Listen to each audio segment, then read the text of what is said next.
बात्या मंथा को नहीं वर्तमान समय सबुठारु बड़ खबर समुद्र बड़ गोटाई स्थलभाग को माड़ी आसुची बात्या बंगोपसागर सृष्टि होइतिबा सामुद्रिक बात्या मंथार गति धीरे धीरे आगक बढ़ुची।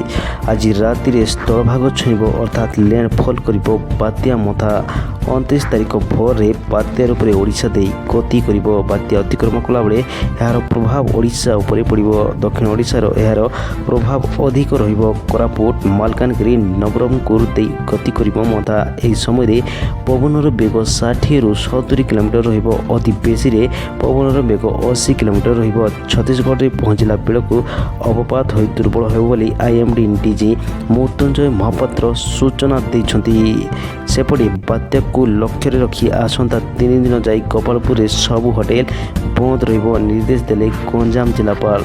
सबु बुकिंग संरक्षण बातिल लगी निर्देश 27 रु 29 जाई बातिल हैला। नियम न माने विपर्यय परिचालना दफा लगिबो। अन्यपटे बात्या मंथा प्रभाव 8टी ट्रेन बातिल करा जायछि। आज चलाचल बंद। कठ भालसा किरांडुल रेलपथरे भूस्खलन आशंका थिबारु 8टी ट्रेन को बातिल करा जायछि। अन्यपटे आज 30 तारिख जाए 8 जिलार समस्त स्कूल और अंगनवाड़ी बंद रहिबो। मात्र एही सब जिले में कार्यरत समस्त सरकारी अधिकारी और कर्मचारी छुट्टी को बातिल करा जायछि।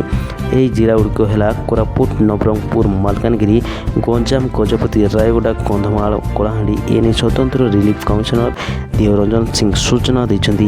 वर्षा समय घर न बाहर राजस्व मंत्री सुरेश पुजारी अनुरोध करछंती। बात्या मंथा 8 जिला हेबो प्रभावित। तेणु से सब जिलार 30 तारिख जाए समस्त स्कूल अंगनवाड़ी बंद पर निष्पत्ति होइछि।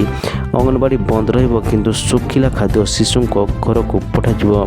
बात्या प्रभावित 8 जिले में सबु सरकार कर्मचारी छुट्टी बातिल। तेबे आजिर खबर आज एतिकी। जदि वीडियोटी आपनको इनफॉरमेशन दायी होइछि तेबे लाइक एवं सब्सक्राइब करंतु।